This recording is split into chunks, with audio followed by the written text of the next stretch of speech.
Hello दोस्तों, SV classes में आपका स्वागत है। आज हम लोग वर्णमाला से संबंधित कुछ क्वेश्चंस देखेंगे। जैसे आपके एग्जाम में वर्णमाला से रिलेटेड किस प्रकार के और भी क्वेश्चंस बनते हैं, तो उस प्रकार के क्वेश्चंस को हम लोग देखेंगे। तो वो क्वेश्चंस आपके ऐसे बनते हैं, वो क्वेश्चंस का तरीका क्या होता है, कि किस प्रकार से आपका वो क्वेश्चंस पूछा जाता है, उस प्रकार के क्वेश्चंस को हम लोग आज करेंगे।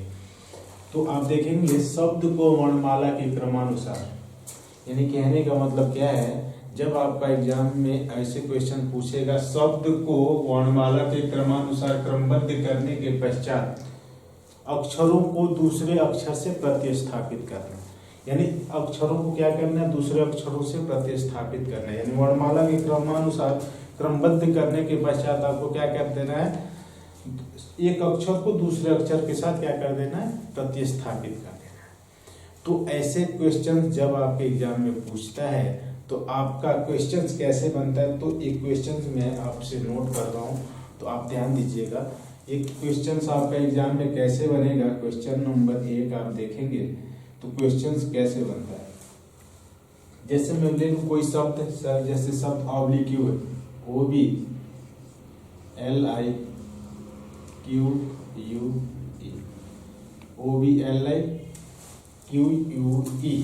ऑब्लिक्यू। शब्द ऑब्लिक्यू का वह कौन सा, यानी शब्द ऑब्लिक्यू का वह निम्नलिखित में से कौन सा स्वरूप होगा, वह बदला हुआ कौन सा रूप होगा, जब शब्द के उसके प्रत्येक स्वर को, ध्यान से मेरी बात समझिएगा, यानी इस ऑब्लिक्यू का वह कौन सा बदला हुआ निम्नलिखित में से स्वरूप होगा, जब शब्द के प्रत्येक स्वर को, यानी जितने प्रत्येक स्वर है ना, प्रत्येक स्वर को उसके अगले, यानी प्रत्येक स्वर को दूसरे क्रम के अक्षर के साथ प्रतिस्थापित कर दिया जाता है, तथा जितने आपके कॉन्सोनेंट यानी वावेल ये व्यंजन है को उनके अगले तीसरे क्रम के अक्षर के साथ प्रतिस्थापित कर दिया जाता है, तो उस ऑब्लिक्यू का बदला हुआ स्वरूप क्या होगा, ये क्वेश्चन आपसे पूछेगा। यानी कहने का मतलब क्या है, आप समझिएगा, बस इस चीज को आप बस समझ लीजिएगा। इस ऑब्लिक्यू में जितने स्वर हैं, इन स्वरों को अंग्रेजी वर्णमाला के दूसरे क्रम के अक्षर के साथ क्या करिएगा, प्रतिस्थापित कर दीजिएगा, और जितने व्यंजन हैं उनको अंग्रेजी वर्णमाला के तीसरे क्रम के अक्षर के साथ क्या कर दीजिएगा, प्रतिस्थापित कर देंगे, तो आपका बदला हुआ स्वरूप क्या होगा, यही आपको बताना है। तो कहने का मतलब ये है, आप समझ लीजिएगा कि जब शब्द ऑब्लिक्यू है का जितना भी स्वर है उसको मैं यहाँ पे नोट करूँ। अगर मैं इसको देखूं, स्वर है, ये भी स्वर है, ये भी स्वर है, और ये भी स्वर है। जितने स्वर हैं उनको अगले क्रम में, यानी +2 के रूप में क्या करना है, प्रतिस्थापित करना है। तो यहाँ पे हम लोग क्या करते हैं, +2 +2 +2 और +2। जितने आपके कॉन्सोनेंट यानी व्यंजन है उनके भी साथ क्या करना है, +3 +3 अब ध्यान से मेरी बात समझिएगा। आपको मालूम होगा अंग्रेजी वर्णमाला में ओ का क्रमांक क्या होता है, 15, बी का क्रमांक 2 और एल का 12 होता है, आई का 9 होता है, और क्यू का 17 होता है, यू का 21 और ई का जो होता है 5 होता है। तो कहने का मतलब ये होता है कि जब आप ऐसे क्रम आपका बन गया, तो इन क्रमों में क्या करना है, हमें जोड़ लेना है। तो 15 2 17, 2 और 3 जोड़ेंगे 5, 12 और 3 15, ये 2 और ये 9 मिलकर के 11, 3 और 17 मिलकर के 20, 21 और आपका 2 मिलकर के 23, और 5 2 मिलकर के 7। तो इस तरह से आप इनका वर्णमाला क्रमांकों का क्या हो गया, आपका इनका प्लेस वैल्यू फाइंड आउट हो गया। अब यहाँ पे आप 17वें स्थान पे कौन सा अक्षर होता है, आपका क्यू होता है, और 5वें स्थान पे ई होता है, और 15वें स्थान पे ओ होता है, और 11वें स्थान पे के होता है, और 20वें स्थान पे एस डब्ल्यू जी। यही क्या होगा, आपका आंसर होगा। क्वेश्चन में क्या बोला था उसको एक बार और समझ लीजिएगा। जब ऐसे क्वेश्चन पूछता है तो आप क्या क्या क्रम होता है आपको पूछने का क्वेश्चन तरीका।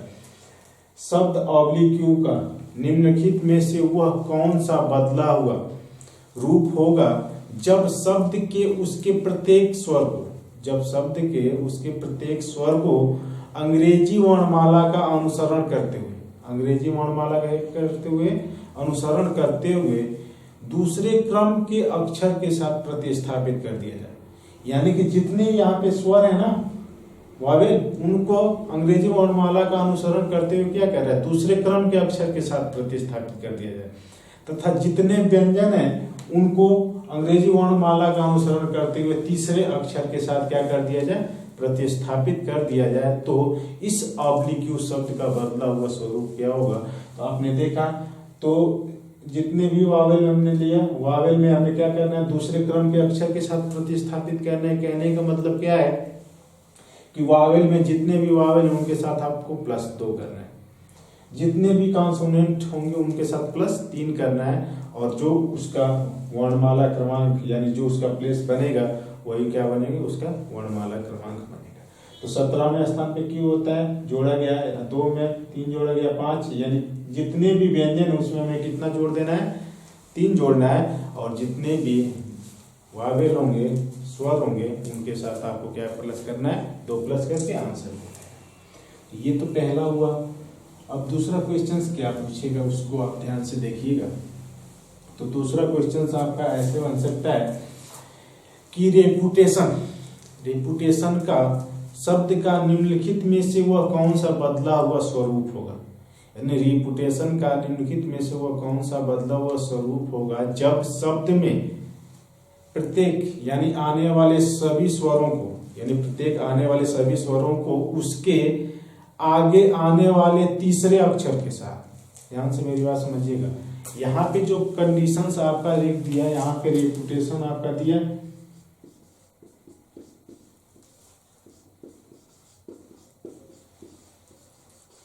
रेपुटेशन दे दिया, और क्वेश्चंस में क्या कह रहा है, जो ये स्वर है ना वावेल स्वर, इनको हमें बोला जा रहा है आने वाले जो अक्षर है ना तीसरे अक्षर के साथ, तीसरे अक्षर के साथ, और जो व्यंजन है उनको दूसरे अक्षर के साथ प्रतिस्थापित कर दिया जाएगा। तो इस रेपुटेशन का बदला हुआ स्वरूप क्या होगा। तो ये क्वेश्चन आपसे पूछा जाता है एग्जाम में, तो आप ध्यान दीजिएगा। तो जितने हमारे वावेल हैं उनको हम लोग किसके रूप में प्लस करना है, तीसरे अक्षर के साथ प्रतिस्थापित कर देना है, और जितने कम यानी व्यंजन है उनको दूसरे अक्षर के साथ प्रतिस्थापित कर देना है। तो हम देखेंगे सबसे पहले वावेल देख लेंगे। वावेल मेरा ये आता है, ये होगा, ये होगा, ये होगा और ये होगा। बात समझ में आ गई।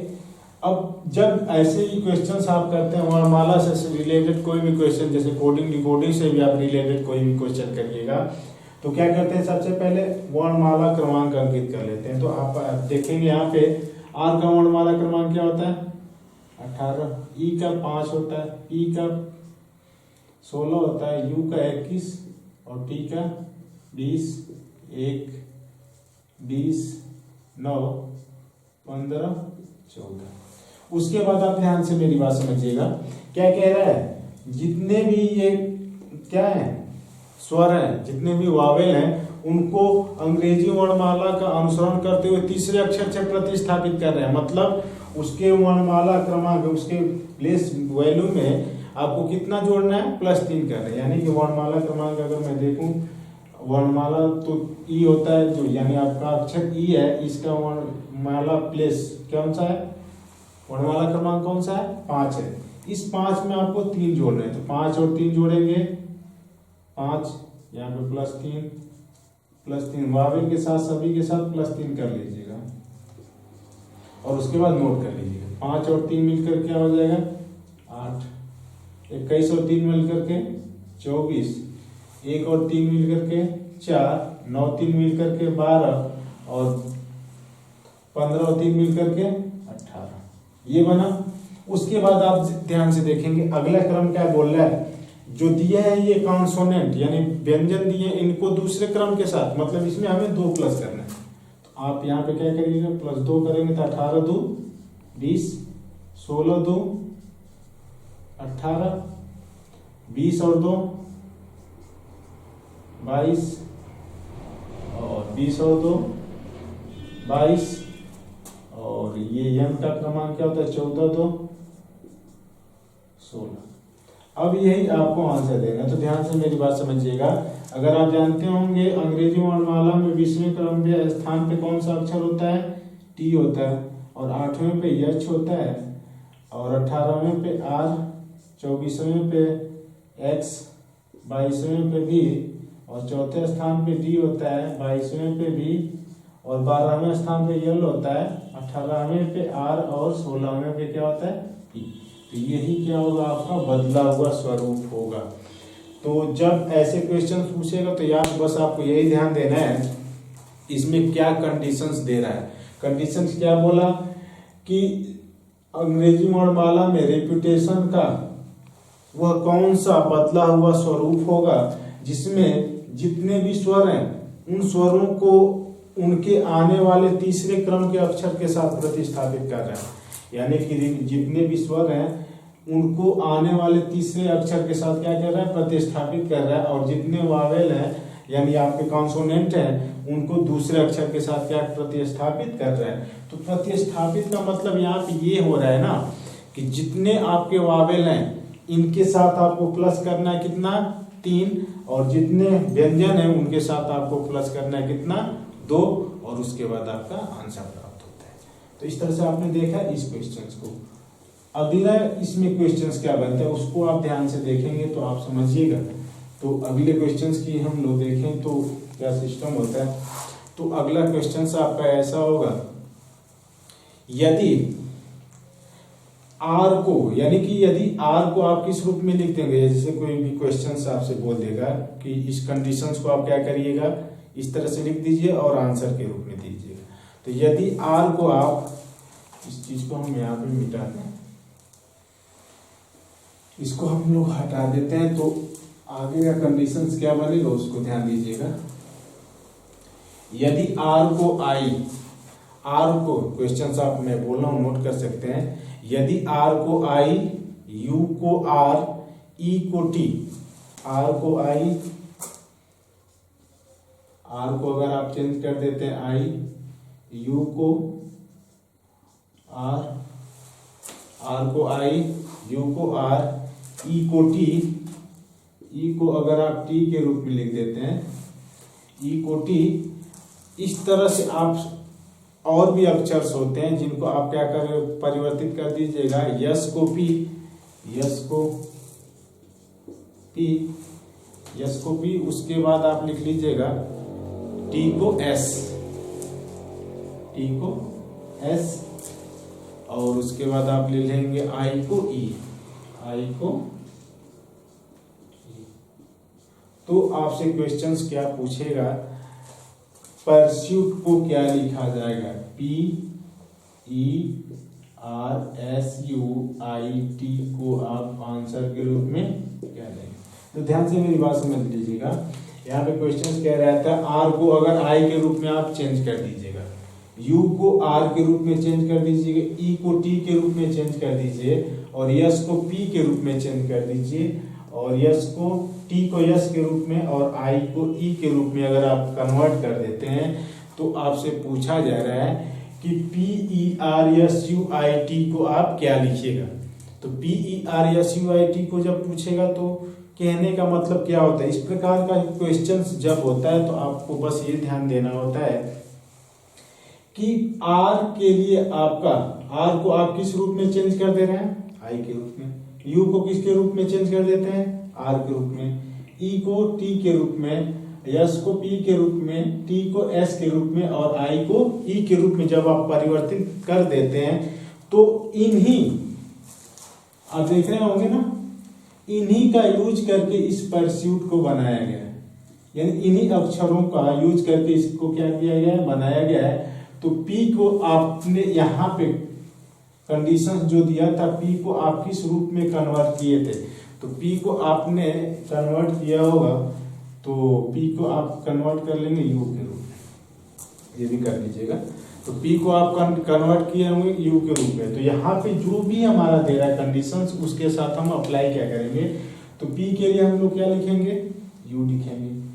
ई के लिए, ई को आप क्या बना रहे हैं, ई को टी माना है, तो ई के स्थान पे हम लोग क्या लिखेंगे, टी। आर को आपने क्या माना था, आर को आई माने थे आप, तो आर के स्थान पे आई। यस को आपने क्या माना है, यस को आपने पी माना है, तो यस के स्थान पे पी। अगर आप यू को आर माना है, तो यू के स्थान पे आर लिखिएगा। और आई को आपने क्या माना है, ई, तो इसके स्थान पे ई। और टी के स्थान पे, टी को आपने क्या माना है, यस, तो इसके स्थान पे यस। यही क्या होगा, आपका आंसर हो जाएगा। तो ये चीजें हमेशा याद रखिएगा कि जब ऐसे क्वेश्चंस पूछता है तो क्या क्वेश्चंस कहता है, आर के आर, यदि आर को आई, यू को आर, ई को टी, यस को पी, टी को एस, आई को ई और पी को यू के रूप में लिख दिया जाए, तो इसी से रिलेटेड आपसे क्वेश्चंस पूछ देता है कि परस्यूट को आप क्या लिखेंगे। तो यहाँ पे ये क्वेश्चंस में आप हमेशा यही याद रखिएगा कि पी को आपने क्या इसमें बोला है, पी को आप क्या बना दिए हैं, यू, तो यहाँ पे भी पी को यू बनाइए। अगर आपने ई को देखा, ई को यहाँ पे आपने क्या बनाया, टी, तो यहाँ पे भी आप ई को टी बना दीजिएगा।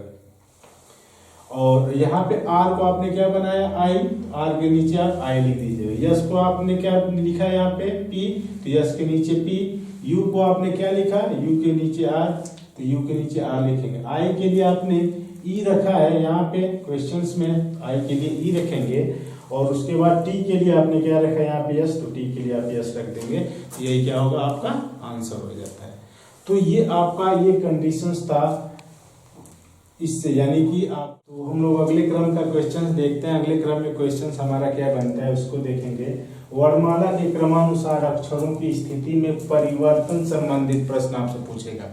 यानी वर्णमाला के क्रमानुसार उनकी स्थिति में परिवर्तन करके भी क्वेश्चंस आपसे पूछा जाता है। तो वो क्वेश्चंस आपका एक होगा, आपको आपके स्क्रीन पे होगा कि वंडरफुल शब्द के अक्षरों को वर्णमाला के क्रम में क्रमबद्ध किए जाने पर, यानी वंडरफुल जो शब्द है ना, वंडरफुल शब्द को के अक्षरों को वर्णमाला के क्रम में क्रमबद्ध किए जाने पर कितने अक्षरों के स्थान अपरिवर्तित रहेंगे।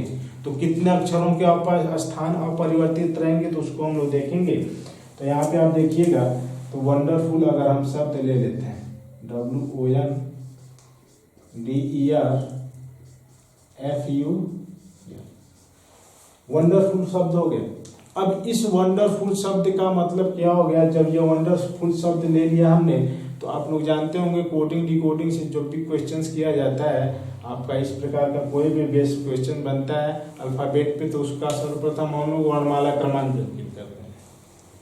तो यहाँ पे हम इसका वर्णमाला क्रमांक अंकित कर लें, तो W का स्थान होता है 23, O 15वें पे होता है, और N का क्रमांक होता है 14, और D का स्थान होता है 4, E का स्थान 5 होता है, R का 18, और E का 6 होता है, और U का 21 और L का 12 होता है।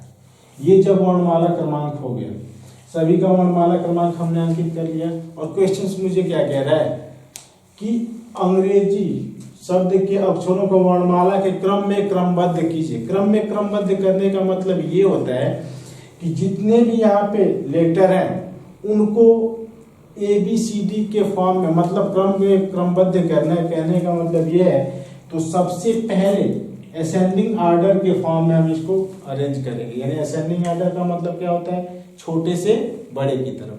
तो छोटे से बड़े की तरफ आप सबसे पहले अंकित करिएगा। तो सबसे छोटा अक्षर अंक कौन सा है आपका, 4 है।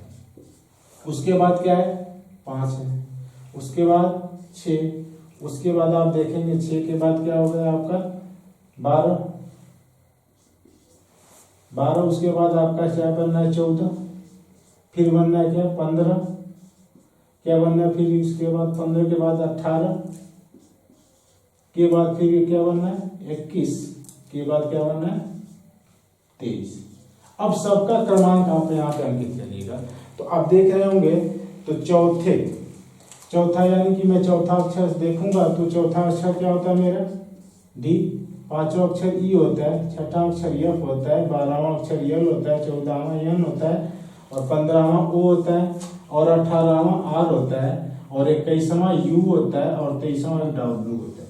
तो आपने देखा जब इसको वर्णमाला के क्रम में मैंने क्रमबद्ध किया, हमने क्या किया है, ये वंडरफुल शब्द है ना, इनको वर्णमाला के क्रम में क्रमबद्ध किया गया है जब, तो आप देखेंगे कि एक अक्षर होगा जिसका स्थान अपरिवर्तित है। वह स्थान कौन है? 21 के लिए यू है। यू वर्णमाला क्रमांक में वंडरफुल में अंत से दूसरे स्थान पे अपने ही स्थान पे है और जब इसको अंग्रेजी के वर्णमाला के क्रम में क्रमबद्ध किया गया है तो यू अंत से इसमें भी किस स्थान पे है? दूसरे ही स्थान पे है। तो इस तरह से आप देखेंगे कि जब ऐसे क्वेश्चन पूछेगा तो इसमें हमें आंसर के रूप में क्या मिला? मुझे यू मिला। तो ये जब भी ऐसे क्वेश्चन पूछा जाता है तो आप लोग क्या करिएगा, हमेशा सबसे पहले वर्णमाला क्रमांक अंकित करिएगा और वर्णमाला क्रमांक जब अंकित आप करेंगे तो आपको क्या बनेगा? तो जब वर्णमाला क्रमांक जब अंकित कर लेंगे तो उसमें से सबसे छोटे वर्णमाला क्रमांक को रखिएगा, उसके बाद उससे बड़े, उसके बाद उससे बड़े को। जब इस प्रकार से रख लेंगे तो आपका एक सीरीज बन जाएगी और आप देख लेंगे उसमें ऑटोमेटिक आपको दिखेगा कि ऐसा कौन सा अक्षर है जो अपना स्थान अपरिवर्तित रखा है। तो आपने देखा यू था, इसमें भी वंडरफुल में यू अपने स्थान पे ही था और जब मैंने इसको वर्णमाला के क्रम में क्रमबद्ध किया तो यहाँ पे भी यू अपने स्थान पे ही था। तो इस तरह से हमारा आंसर क्या आएगा? यू आएगा। यू का आंसर आपका करेक्ट होगा। तो अगला क्वेश्चन आपका क्या बनता है, इस क्वेश्चन को आप ध्यान से देखिएगा कि फादर शब्द में कौन सा अक्षर उसी स्थान पर है जिस स्थान पर अंग्रेजी वर्णमाला में होता है। यानी फादर शब्द में कौन सा अक्षर उसी स्थान पर है, याद रखिएगा। फादर जो है ये शब्द है लिखा हुआ है, तो यहाँ पे जो क्वेश्चंस कह रहे हैं इस चीज को आप लोग समझेंगे। यहाँ पे हम लोग सॉल्व कर लेते हैं इस क्वेश्चंस को। तो क्वेश्चंस क्या कह रहा है उसको देखेंगे। ये जो फादर शब्द है ना, इनका ही क्रम आपसे पूछा जा रहा है। तो मैं क्वेश्चंस को आप ऊपर लिख लेते हैं। ये जो फादर है,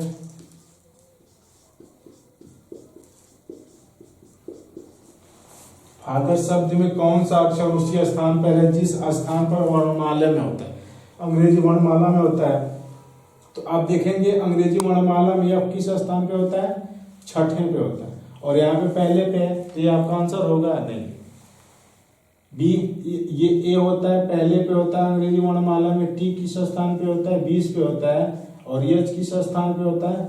8 और ई जो होता है 5 और ये जो होता है 18।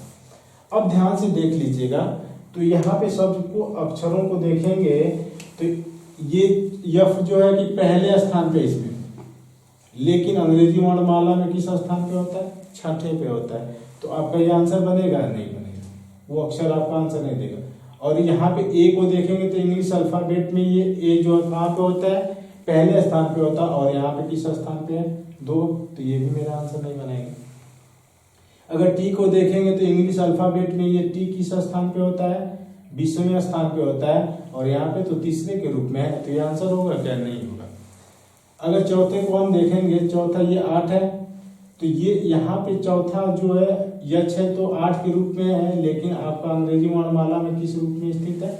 चौथे स्थान पे स्थित है। तो ये आंसर नहीं देगा। ई को ध्यान से देखिएगा। ई जो है ना आपका इंग्लिश अल्फाबेट में यहाँ पे क्वेश्चंस में 5वें स्थान पे ये स्थित है और इंग्लिश अल्फाबेट में भी 5वें स्थान पे स्थित होता है। इस तरह से आपका आंसर क्या हो जाएगा? ई आपका आंसर हो जाएगा। तो ये क्वेश्चंस का अरेंज था। क्या कह रहा था? फादर शब्द में कौन सा अक्षर उसी स्थान पर है जिस स्थान पर वर्णमाला में। तो फादर शब्द में कौन सा अक्षर की बातें किया? तो आपने देखा यह जो होता है इंग्लिश अल्फाबेट में छठे स्थान पे और यहाँ पे पहले स्थान पे, तो आंसर नहीं होगा। ये जो होता है इंग्लिश अल्फाबेट में आपका पहले स्थान पे होता है और इसमें दूसरे स्थान पे, आंसर नहीं बनेगा। टी इंग्लिश अल्फाबेट में अंग्रेजी वर्णमाला में टी होता है जो 20वें स्थान पे और यहाँ पे तीसरे स्थान पे होगा, ये आंसर होगा नहीं होगा। एच जो होता है वो इंग्लिश अल्फाबेट में अंग्रेजी वर्णमाला में 8वें स्थान पे होता है और यहाँ पे चौथे स्थान पे, तो आंसर है तो होगा ही नहीं। अगर आप ई को देखेंगे, ई अंग्रेजी वर्णमाला में 5वें स्थान पे होता है और आपका यहाँ पे भी 5वें स्थान पे है, जो कि आपका आंसर होगा। तो आपने इसको आप देखें, इस क्वेश्चन को आप ऐसे आप क्या कर सकते हैं, अरेंज कर सकते हैं। तो फिलहाल आज की वीडियो में आपको यहाँ तक जो चीज़ें आपको बताई गई फिलहाल आपको समझ में आई होंगी। अब इससे आगे क्वेश्चंस क्या बनते हैं, उस क्वेश्चंस को हम लोग नेक्स्ट वीडियो में पढ़ेंगे।